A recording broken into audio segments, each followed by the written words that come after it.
That's the philosophy of life. You signed up, you created your character, your avatar, and you only get better when you start surrendering that part of yourself. And if you gotta start tapping into the natural imagination where you can solve your problems.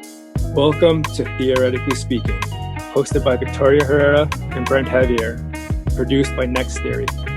From the Philippines to the world, this is an interview series with creative entrepreneurs, tastemakers, and change agents. We dissect the journey they took from dream to reality, exchanging stories from the past, motivations in the present, to ideas for the future. Hey guys, welcome back to Theoretically Speaking, where we pick the brains of creatives we love. So we're halfway through our season, and we're so happy that you're still with us. Our next guest has a track record of being ahead of the curve, building and establishing businesses that have changed market behavior. Also known as a game changer and true quote-unquote influencer prior to the word influencer becoming a marketing trend, his past brands have made a significant dent in Philippine lifestyle culture for over a decade.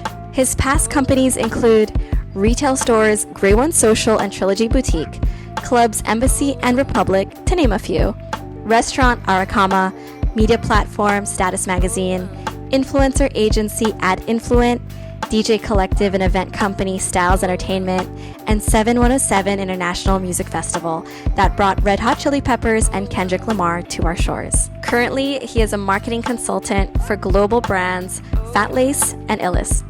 He also spends his time with his wife Patty, his son Neo, and his dog Truffles. Today we will talk to him about parts of his journey and his ideas on goal setting and manifesting a life that is truly limitless.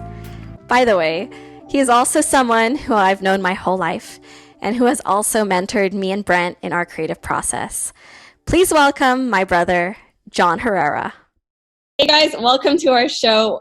We are Theoretically Speaking, and on tonight's episode, we have a very special guest with us. I've known him my whole life, really, since I was a baby. Literally.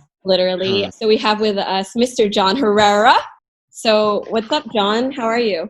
Good. It's a pleasure to be in this Theoretically Speaking episode. It's going to be interesting. See what you guys are going to be talking about. Hey, I just want to say what's up too. So, Jon, he's been like a brother for me ever since I moved to the Philippines about 17 years ago. True. So I just want to say, Jon, thank you for the time again, and I hope we get some great insight, and you think very differently, at least from most people that I know. So I'm very interested in hearing some of your thoughts on what's going on around the world and just in general, because it's always interesting to pick your brain. Yeah, let's do it, man. What do you guys want to talk about in theory? Perfect.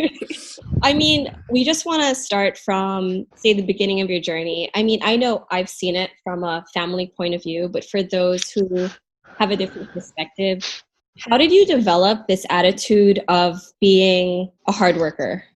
Just give a background on like the concept of hard work. When I was younger at the time, when we were in Long Beach and moving from California to Philippines, it would be a limited source of resources, meaning like education, podcasts, and all these different types of mediums you have today. I only had one type of hardworking influence at the time. I used to watch a lot of MTV biographies. It was back then. It was actually on VH1. And the only thing that I would watch obsessively is how they used to build music labels. And at the time, it was about Uptown Records, Bad Boy Records.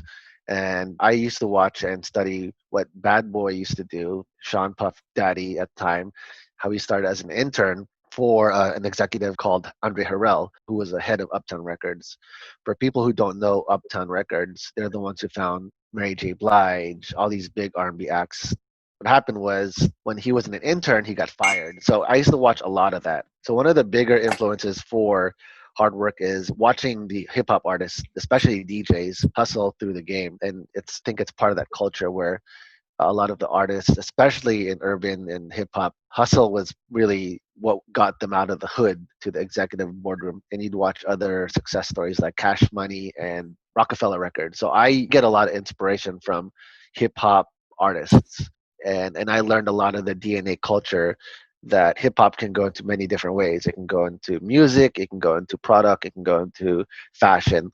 And that's kind of like the ethos of where I got my blueprint for hard work. In terms of hard work on the mental side and physical side and spiritual side, I think you learn to develop that as you know how to overcome failure and also overcome success. And I think that's some type of, you learn from balance as well, because some days you won't have amazing days and some days you have amazing days.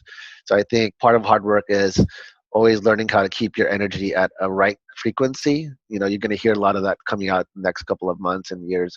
If you're not tuned to the right frequency, you can't manifest the things you want faster. And that's where I learned from 2004 when I considered my career starting in terms of music to today. But you don't get good until you actually eat a lot of shit and fail, and you actually get better. And when you accept those failures as actually milestones, you start to master the process.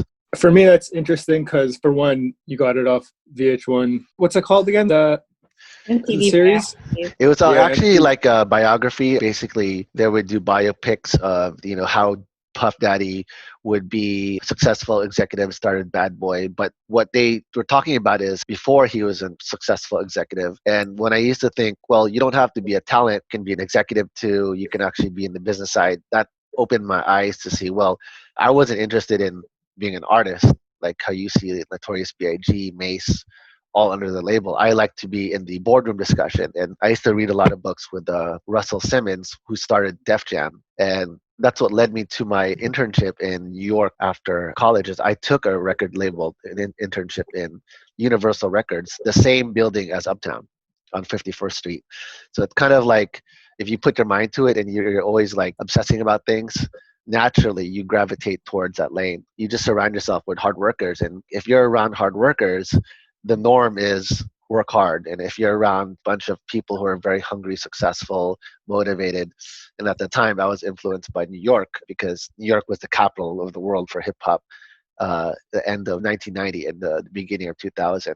It was every hip hop artist was New York driven, from Fabulous to DJ Funk Flex to like 50 Cent is considered New York. So a lot of the culture from them definitely came from MTV, music culture, books from executives from music industries. And I think it's just a strong story that you can see someone from zero become a hero. That's what fascinated me. And when you go into the stories of these people, it's like anything's possible. No, yeah, I mean, that show, I think they actually still play it now. And I've seen it.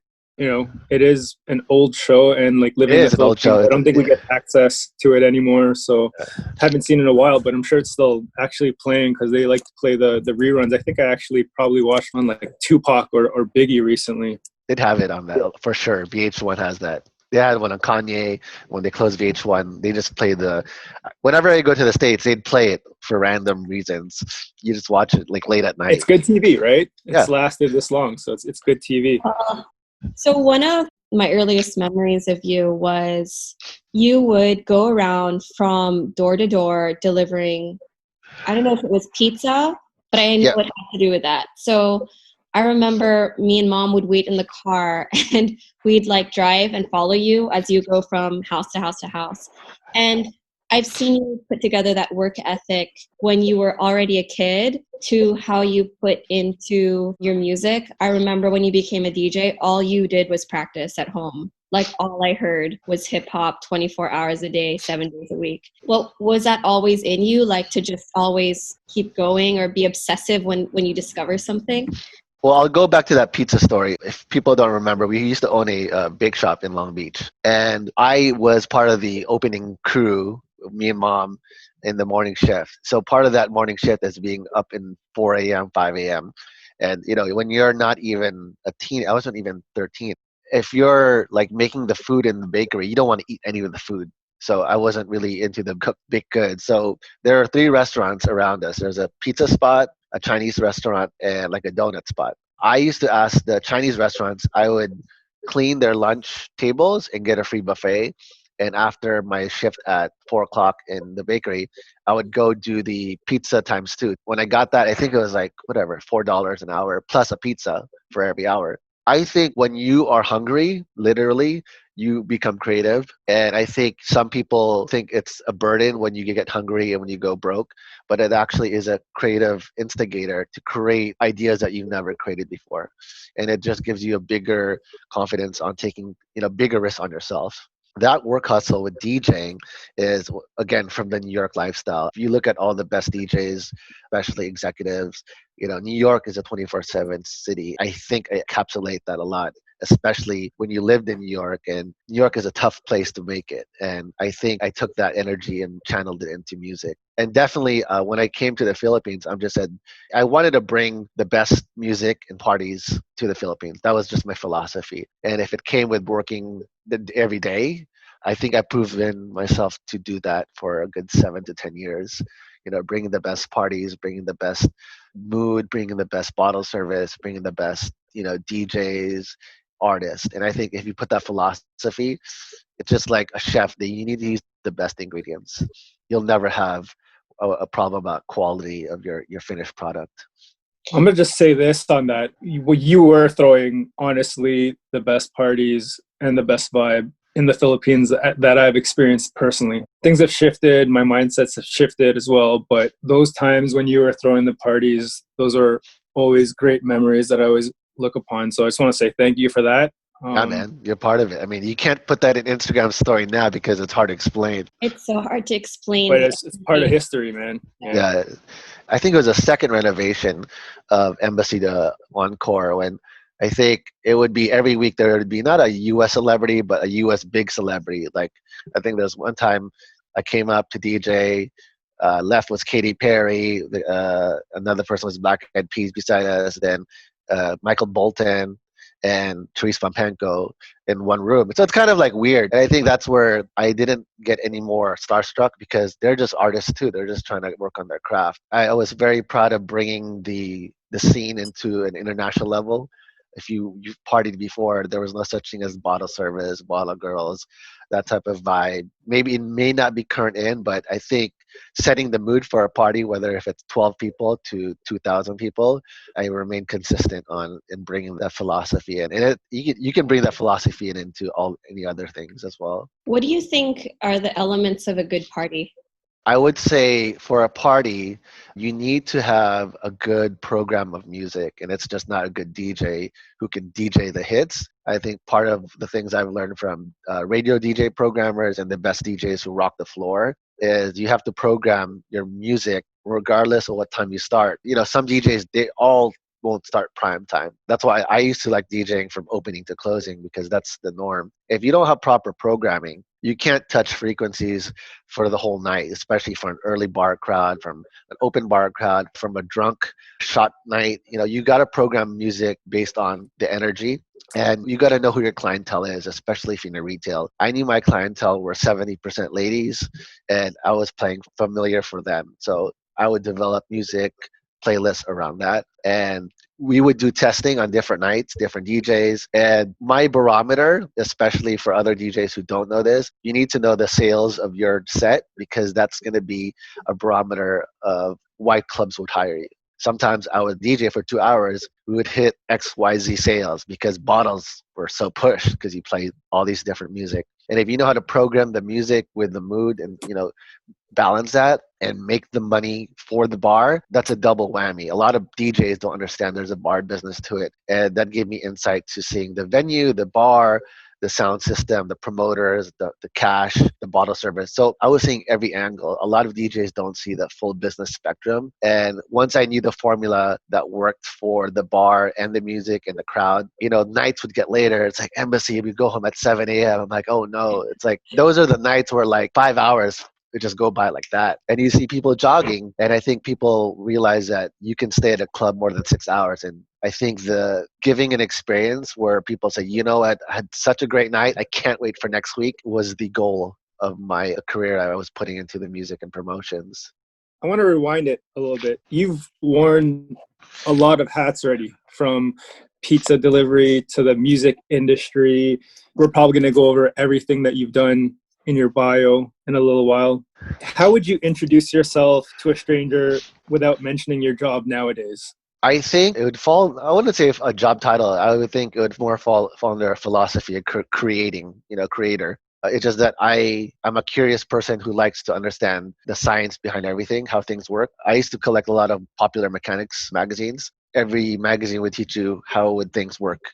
How does a sewing machine work? How does a laser work? And you open things up and you figure out why can't other people do multiple things? And I just was curious and fascinated how everything worked and connected. Regarding to my bio, I think for a good title, it's just creator, because everyone's a creator in their space. It's just that, again, from the influence from hip hop artists, that there is a bridge where you can create business or any type of business, from music to entertainment to fashion. And I saw that trifecta, and I like to stay in that area. I saw they all connected, and I wanted to be in that space because at the end of the day, even if you're in food and fashion, you're considered entertainment in a sense, because you need to entertain your customer or communicate some type of message to them. So entertainment, creating is something that I would fall under into that category. Speaking of the many things you do, you did music, you did fashion, a bunch of other businesses as well. Yeah, I'll go to that. At the time of embassy, there's a yeah. transition. When I started DJing, Yeah. I don't know if there was this bar back then. All the bars were not into gig or BGC. They were in Makati. V Bar was the first venue. That took a chance on us. It was a Tuesday night called Ebony Grooves. The story is Stephen Koo booked me for a Halloween party, and he goes, "Oh, John, there's this. It seems like hip hop's big, because back then it was trance and a lot of vocal house, and a lot of EDM parties. Not EDM, it was trance. But this was a Halloween party, I think 2000 or 1999. At the time, V Bar was basically dominating the scene because Louis Y was the king of nightlife, and it was called V Bar, known as Venetia. V Bar was supposed to close in 3 months. And Steven said, "Hey, I want you guys to do this night, Tuesday. We don't want to give you the good night, Saturday, Friday, because we already make money. But if you don't pull this off, we're going to close in 3 months." Literally, that Tuesday night became the staple for about 3 to 4 years. Not only did we break every sales record, we were the most successful promoter and DJ group at the time. So Tuesday nights was called Ebony Groove. Then 3 years later, Eric Kua knocks on my door and said, "Hey, I'm opening up a club. There's 3 guys. One's his name is Fernando Aracama. One's his name is Tim Yap. Let's meet at my venue called Temple." And that's where he pitched us the proposition that he wants to build an official dance floor. And 2004, Embassy opened up, and that was the shift in the whole movement. There was an official dance floor, and hip hop took its route. Yeah, I think that's interesting because we never got the first crack at the best venues and best nights, but every venue I hit, the door, the line, the VIP list, the celebrities, just the chatter. Every week we were on the news just because there was so much drama somewhere. Yeah. But I think that's something that gives you good exercise to develop relationships in this industry, whether if it's music, fashion, or nightlife, or in the restaurant business. We keep rewinding because John goes somewhere and then we're like, wait, that was the good part too. Just want to rewind also to Venetia or V Bar. That's actually the bar where your wife walked into and met you when you were DJing. Uh-oh. Yeah, Patty was there. Yeah. She was actually at a December. Yeah. It was a December break. V Bar. It was a Saturday night, and I met Patty there through a friend. Yeah, I think people were looking for, especially that time, was like, a lot of places were designed, and I think will help people who want to be in the business. I knew my customer's female, and a lot of DJs were playing for the male customer. I go, no, you don't understand. The female has the power in the venue because she points what drink she wants. And back then there was still no bottle service. They were serving pizza in V-Bar. It wasn't really a high bottle service area. And when our clientele would have 4 to 5 girl ratio, and Brent can contest to this, there was something going on. It's like, why is there so many girls here? And me and Mark would look at each other like, why are there so many girls here? We saw a lot of artistas that were not big at the time come through there. I don't know. They were probably around your age, Vicky. They're a lot younger, probably a little too young if we were in the US to be in the club, but everyone was just down to have a good time. Like, I honestly made Tuesday part of my weekly schedule. I had basketball at Dasma, and then I would go take a shower and go to V-Bar. Yeah, so for everyone listening, I wasn't kidding when I said that I would literally look up to my family and all their friends, like Brent included. They were like the coolest people for me, because not just of the club side, but because you were all doing something. You know, you were all making moves, you were all working, and just hearing the stories when I was back then in high school, I wanted to already work in the industry. I wanted to be part of this energy that you guys all had. And it was really inspiring for me, role modeling it growing up. And that's why earlier in the conversation, I didn't want to say the word hustle, because now that when I see it all over social media, it feels different for me. So I wanted to start it with hard work. But also knowing Jon, when he works hard, he actually has fun. So it doesn't feel hard for him. And it just becomes, going back to what Jon always says, this energy and this frequency, and it excites you and you want to do it. And it's like, you're part of the party, right? One of the things that I remember, Jon, you wrote this whole goals list of everything you wanted to accomplish. And back then when we were all living in one house, we all had to share a room too. Jon would put that white bond paper of everything, of the club, of his brands, of True Youth and Unbreakable, when he did the t-shirt brands of Grey One, Trilogy, Status. He would write all his goals down and just leave it on the mirror, and we'd all look at it. So Jon, can you walk us through your process of writing down goal setting, manifestation, that sort of thing? Well, at the time, I didn't know what I was doing. I was just copying a lot of successful authors, especially, I went to a Jack Canfield seminar, and he goes, the only way to really reach after your dreams is write everything that you think you can't do, and don't be afraid to write it down. That's kind of like spoken word, and that goes later into how to impress the mind. Because at the time, I was being coached by, his name is Kevion. He was coaching Jonas Bavacqua from LRG, who's still alive then. And I was getting coaching advice for about a year. And he goes, Jon, write everything down. If you don't write everything down you're scared of, you'll never know. And the process is I didn't know I was doing it like the right way back then. It's just that you're so excited when you're young. The process is writing everything you're down that you're scared to do and pretending it's done already. It's a different from wanting something versus you're satisfied that it's already done. In that list, I already put down, I wanted to have a restaurant, cafe, and a club. I didn't know Eric was going to make a cafe, a club, and cuisine. I didn't know that. So then I wrote down every DJ I wanted to bring in, from Lil Jon, Steve Aoki, and every brand I wanted to bring. The magic happened maybe a couple of weeks, a week after, a month after, and people would just connect with me and say, hey, by the way, I'm the XYZ of this. Oh, I work with this brand. If you don't put it into paper, and paper, I think, is much stronger than writing goals on your phone, because the muscle intention with writing on paper or pen lasts longer. There's a higher impression. This works with muscle memory. And the different experience with writing on the phone, there isn't enough muscles because you're tapping. You're only using 2 strokes or 1 stroke. With writing like your name, you have a full-on emotional experience.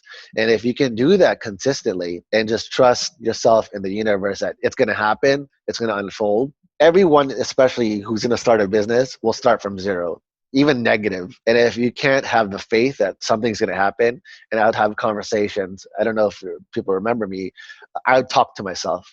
I talk to myself. But I was having a conversation with Steve Aoki before I met him. I would have a conversation with Andre Harrell or executive from this brand, like it happened. And I felt like, oh yeah, I just talked to him or last week, and everything became like normal. It's like he's merged into that world. Like, oh, I'm a friend, I'm a partner of this guy, I have these stores. It was a blink of an eye that within 3 to 5 years, I built an ecosystem, which was music, fashion, and the media. So this is what they don't teach in school. And I started to understand more of how the brain works, how the mind works, how energy works. That's something I would like to put in a high regard, that if you don't know how the mind works, you can't achieve your goal. And I think a lot of the hard work that you're mentioning, hard work is not technically hard effort, like where you have to put in, it's not like P90X hard work, like it's like effort.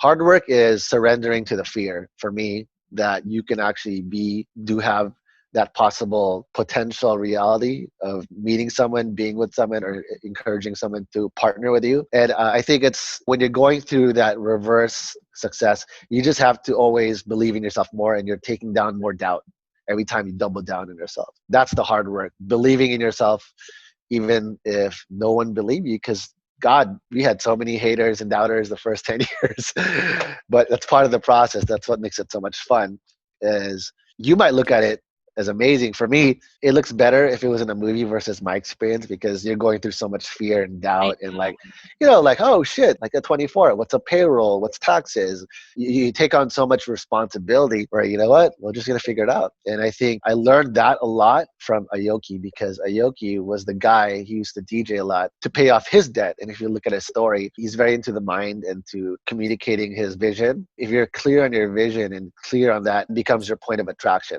I like the fact that he was the hardest working person as a DJ. I learned from being around people. Just a little 1 hour, and I think Vicky can contest. 1 hour with Steve is already like, oh my God, I learned so much from you. Yeah, learn from other hard people. And I think my agenda overall is, I'm a guy from the Philippines no one's ever heard of. How can I bring all these great people to the Philippines and learn something from them, build a relationship, build a business, and hit 3 birds with 1 stone? My club, music, fashion, and magazine. That was my philosophy at the time. How did you meet Steve? How was that connection built? Steve actually was managed by this guy named Matt.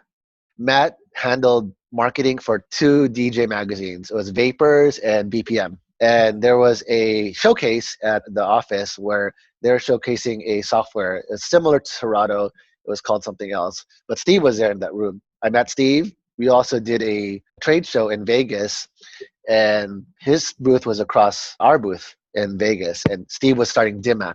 Once I connected with him, I said, oh man, this is before pre-Steve Aoki was big. I mean, I said, one day this guy's going to be big. And I called it out. I'm like, this guy's going to be big.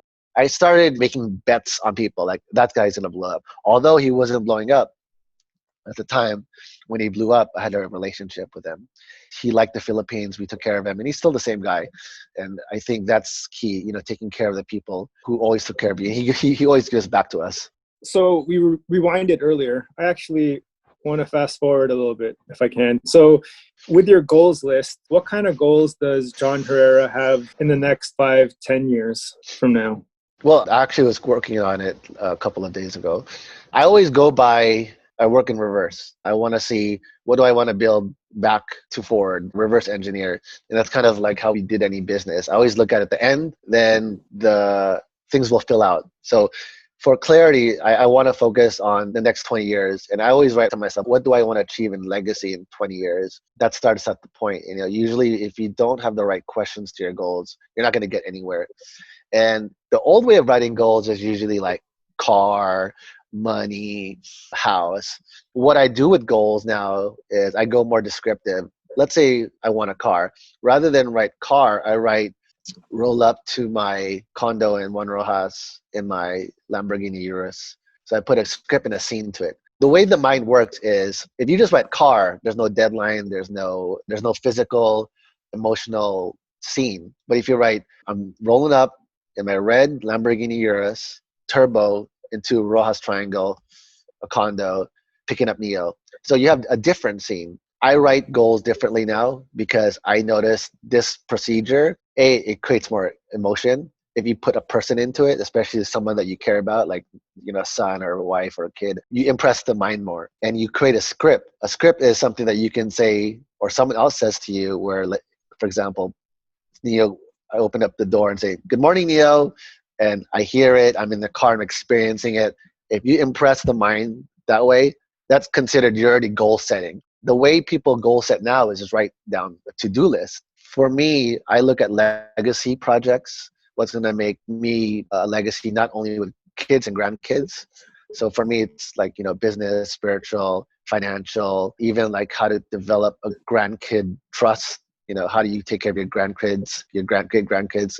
So it's more of like, oh man, after you have a child, I want to know how his kid, succeeds in their grandkids. I'm making goals that way, not necessarily just brands and, typical stuff. This is more of like life goal visioning.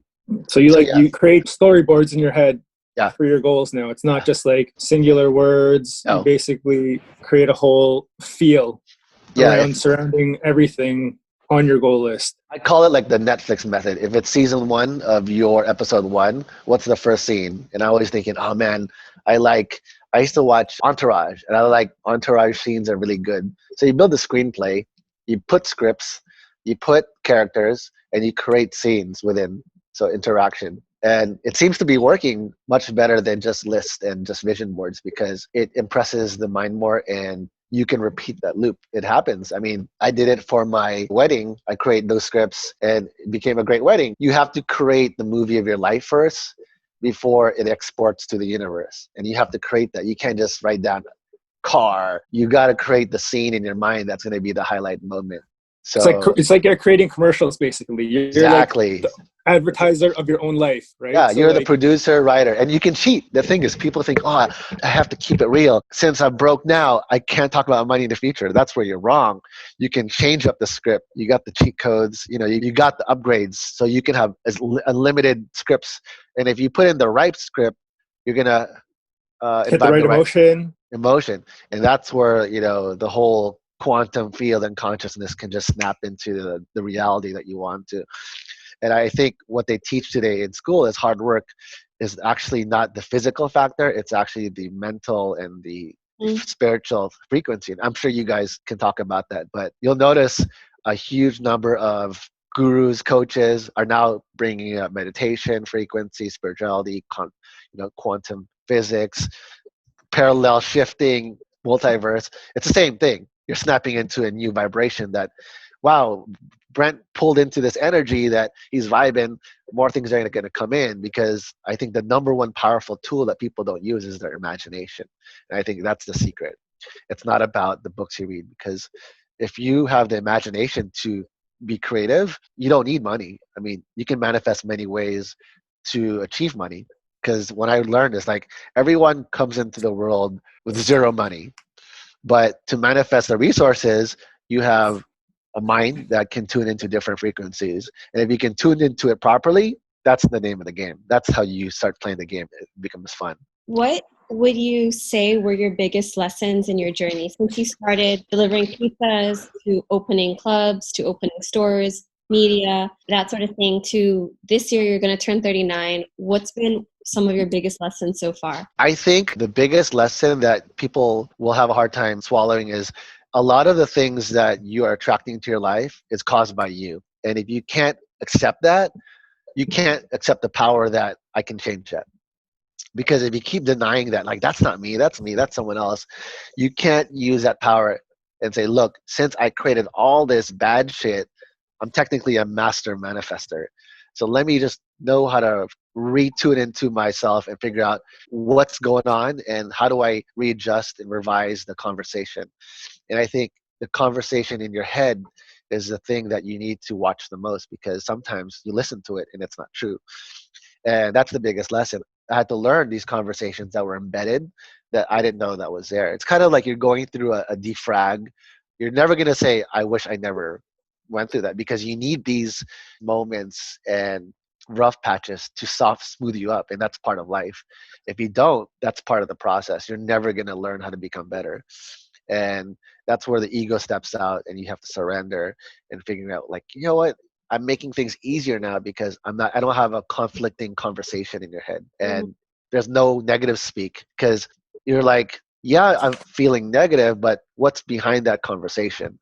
And if you realize, wait, who's that speaking? It's not actually me. It was just like an implant, you heard from someone. So being aware of your conversation is definitely the best way to get a lot of change into your life, because the way you speak to yourself, even if you're alone or not, you listen to that person most. You mentioned it a little bit earlier. Obviously you're a family man now. How is your daily routine with everything that's going on? I just want to know how your routine looks now and what you try and get accomplished throughout the day with family and making time for them as well. Yeah, definitely when you plan to have a family or, you support someone or you're married. I still wake up early. My daily routine is still wake up. My body just pumps up without even alarm at 3:30, and I'm looking and people are still chatting. I think the priority you want to do is what's important, especially in your life, is you put enough quality time into the relationships that you want to invest in, wife, kid, family side. It's not a 180 shift. I think it's just that you need to start planting those seeds and spending memories, because I currently don't remember a lot of my baby memories.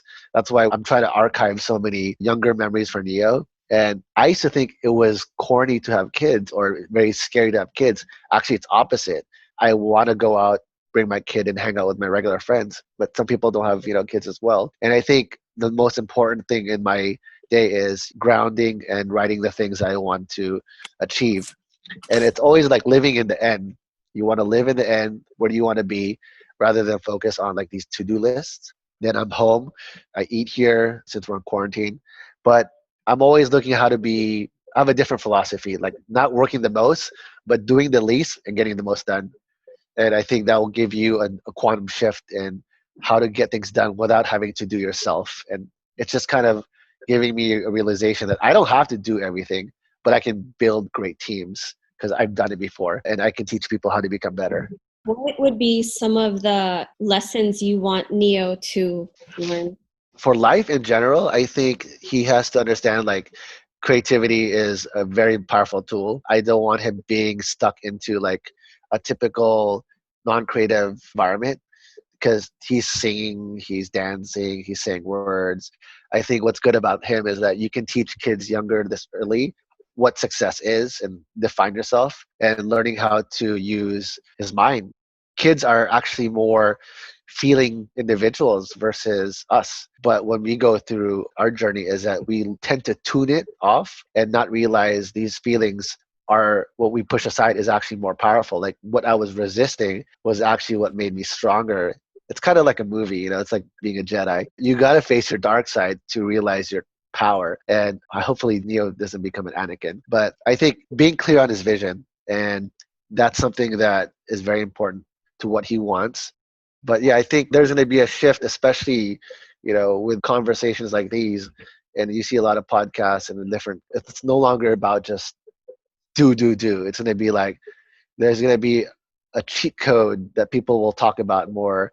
And I think you're accessing that information and telling it to people. People realize I actually didn't have a hard time, but people who go through it don't regret it. It's something that they needed to process. Jon, what have you seen lately that makes you feel optimistic about the future? Actually, with chaos, there's always some type of potential to new things. And it's headed there anyways. Things like these scenarios, it's going to force people to grow up. It's going to force people be more to, creative. Yeah, I think if you understand, a lot of the recession businesses today that are actually huge came from a recession or came from chaos. And people don't get creative if they don't have some type of abrupt wake up. And it's going to make people shift from, oh, what if I can't get a job? Well, you got to learn new skills. You got to learn more about yourself. It's going to make obsolete businesses more obsolete. It's going to make a lot of more business have a higher standard. It's going to make people have a higher standard.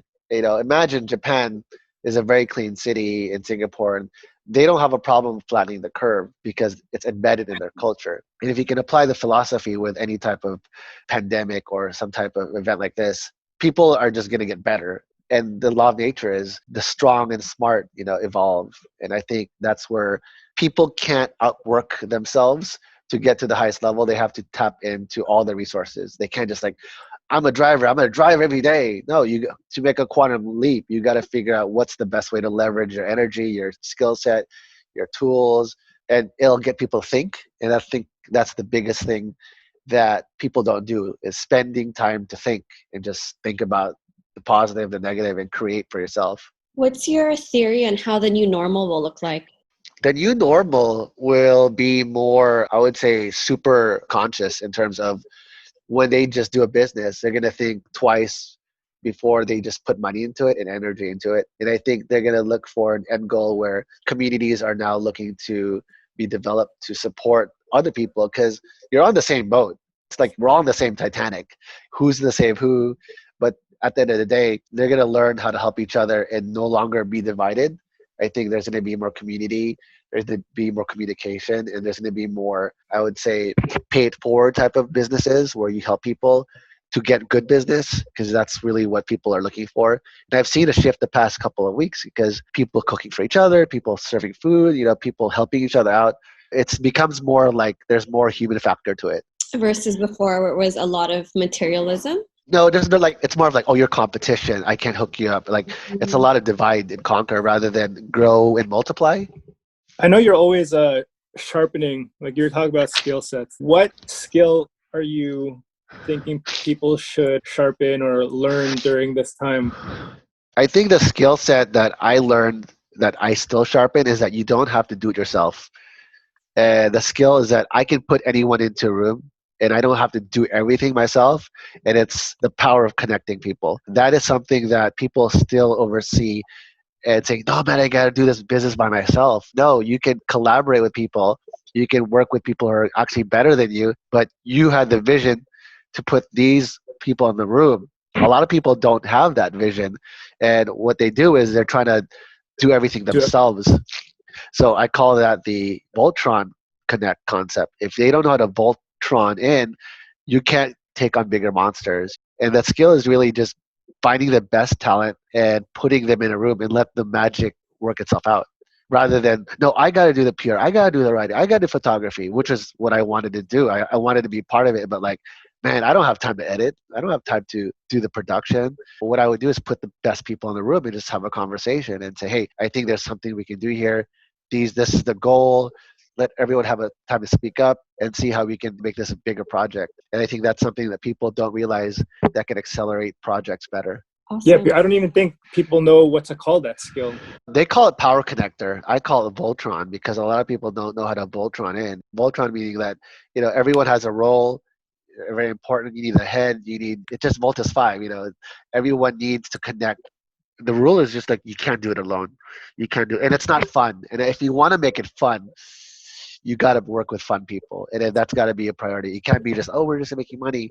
It's got to be working towards either learning from them, the fun factor. And if you're not excited, if you're going to work unexcited, you're going to have there's no growth and harmony in your business. So part of it is choosing the right energy and tapping to their frequency.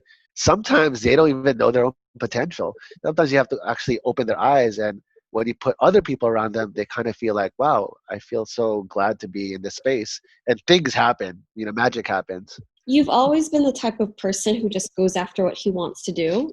How are you able to zone out on all the fear or negativity or haters? Like, how are you able to go through with courage?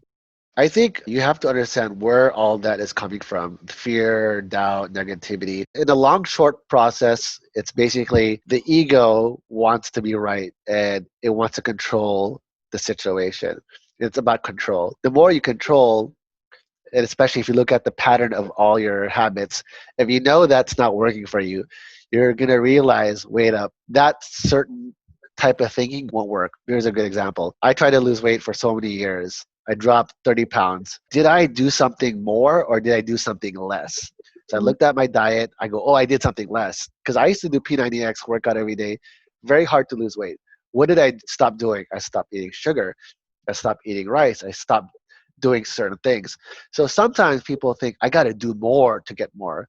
Sometimes you got to take away and deduce, and things will just rise. And that's where people get it wrong. Like, I got to do this to counter the fear. Because if you put 50% fear and 50% love, it cancels each other out. So if you just stop having that conversation about fear, you're going to start seeing a big difference. And if I stop having sugar for another 3 months, I'm going to see the results. And I think that's what people don't realize is it's not about doing something. It's about maybe stop doing something. And that was a big aha moment because like, man, imagine 25 pounds of fat, like from stopping to eat like soy sauce, sugar, rice. And if you can do that for your thoughts, what negative thoughts am I thinking that triggers me that I need to work on? And that's an internal process. That's great. I mean, I know a lot of these things. Sometimes I also forget, but it's also nice to learn it again, learn different angles of the subject, point of view as you were going through things. And yeah, just learning through osmosis again. Definitely. I mean, the way to train the brain is people used to say, I wish I could take all the negative things out of my life. And I go, why? That's the things that you need that will help you improve better. Imagine you're in a game and this game is called life. And if I go, okay, Vicky, I'm going to give you the cheat codes from day one. You know how boring that game would be? What if I say, hey, I'm going to put you in a game. You actually have unlimited power, but I need you to level up in each level. And each event will give you access to more power, but you won't realize it until at the end of the game. Are you ready to play? That's the philosophy of life. You signed up, you created your character, your avatar, and you only get better when you start surrendering that part of yourself. And if you gotta start tapping into the natural imagination where you can solve your problems. You look at everything in life, people just want to have a better life, improve, more love, more relationships, better job. They're sitting on their gold mine. It's just that have they activated it and shifted out of that thought process. And if you can use those tools, like I said, creating a scene, having a script, have a different script, and conversation with yourself, you'll see a huge difference. There's a lot coming in and processing. So how did you start thinking this way? Where you started to get into energy, frequency, these books? Well, our grandmother was some type of influence. She was actually healer on my mom's side. So there was already an understanding that there is a power out there that can help heal, change things somehow, whether it was connected to religious or like a statue. There was already insight when you watch all these TV shows about paranormal UFOs and all these healing stuff. I definitely believed in it because before I knew what the words were, as a younger child from 4 to 8, I would think things and it would happen. I didn't know. I thought that was just life. I thought, oh, this just happened. But how do you explain something that they don't know about? You need data in life to recollect your events and kind of like analyze it. You develop that intuition. I think during that time is that, when you start to read books and you start to read authors, it comes up again. It's like, oh, that's me, that's me, that's me. It will always go to lead to a conversation, whether you're a businessman, artist, you'll have a conversation about spirituality and manifesting and energy. Because in a quantum sense and quantum physics, it's all about energy. To perfect that, I think that's the journey of anyone. For sure. I mean, a lot of you were doing growing up that I was copying, and I just thought all of you guys, John and my 3 sisters, I just thought they were doing the coolest things because they were living their dreams. And I think that's what inspired me. They'd say something and it would be like this. It'd be, wouldn't it be cool if we did this? Wouldn't it be fun if we did this? And it started with imagination and seeing them manifest these things. And I thought growing up that every family did this and this was normal. It's only when I left the country and had to work in different companies where I'm like, you guys don't talk like this? Like, I thought everyone talked like that. So we're going to start wrapping this up. But Jon, I just wanted to say thank you for a lot of the things that you've taught me. Definitely. The good things, and then the times when I'm super hard-headed and dramatic and rebellious. Also, thank you for that. Those lessons and patience in that journey. I'm very excited that I'll be sharing this episode to the world. Cool. And yeah, one of the things I used to joke about when I was a kid, when I was in, I think like kindergarten or something, our teacher would say, okay, we need to have, a show and tell. So you bring something to school that you'd like to show and tell. And I think I brought my family. Like I brought in, I think one of my sisters or something as a show and tell, right? And from that time, I remember I've always just wanted to talk about what they were doing because I thought it was so cool, which started my career in PR and public relations because I understood how to promote a club by being Jon's promoter. I understood how to write by being an editor in Rosario's magazine and just understanding how to do my profession today due to the learnings I got from my siblings. So anyway, I'm so excited to share this episode and thank you so much, Jon, for coming on to the show. Yeah, I mean, me and Jon don't get to speak as much as we did before. And sometimes we don't see eye to eye, but the fact is, like, I want to say thank you for the time. Also, you're like a brother to me, so I just want to say thank you again. You're part of my journey in the Philippines and appreciate you. I just always wish you the best. And I just want to say this too. Every time Jon's gone through a hiccup, he's the guy that I always know will always land back on his feet and come back stronger. So just more power to you. And I just wish you all the best always. So thanks again, John. Thanks, guys. Man, like, I appreciate that. I think the value I want to give to you guys, especially the listeners, is you've got to enjoy the process. And if you don't enjoy it, if you receive everything you want in life so fast, you're going to wonder how I did it. And that's where you need to take a pause in your life and figure out what really makes you happy. And I think that's where I choose follow the excitement, not like the ego stuff, because you'll make mistakes when you follow the ego. And I think I can agree to that. If you follow the ego and just do things to look good, you're going to make the mistakes, but you're required to make those mistakes to learn a lesson. There's like huge wisdom. But in terms of, bringing me on here, I'm super grateful for you guys. I wish I could share more. I don't know what you guys want, but hopefully your listeners and all the people who listen get inspired, as well as, get super motivated to start a business or do whatever they want.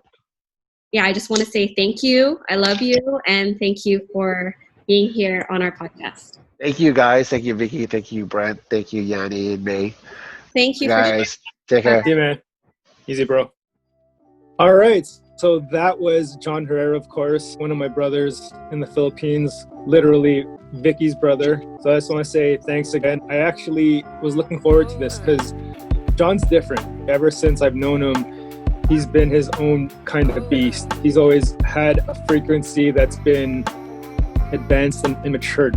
So every time I get a chance to get an insight into his mind and how it works, it's always something that I like to listen to and try and apply to my life. Like how he said that when he's creating his vision board or his goals list, that he's the director of his own commercial and he wants to make it emotional to connect with himself, just so there's a deeper connection and there's more meaning to everything that he's visioning. So I just want to say shout out again to John for his time. Always a good time. Always very, very interesting. I hope you guys took away some stuff as well that you can apply, because definitely there was too many gems in there. And there you have it, everyone, our episode with my brother, Jon Herrera. Thank you for taking the time out to listen to us. We hope you learned as much as we did. And don't forget to follow us at Next Theory, at Victoria_Herrera, and at Brent Javier. So have a lovely day wherever you are in the world, and stay tuned for the next episode.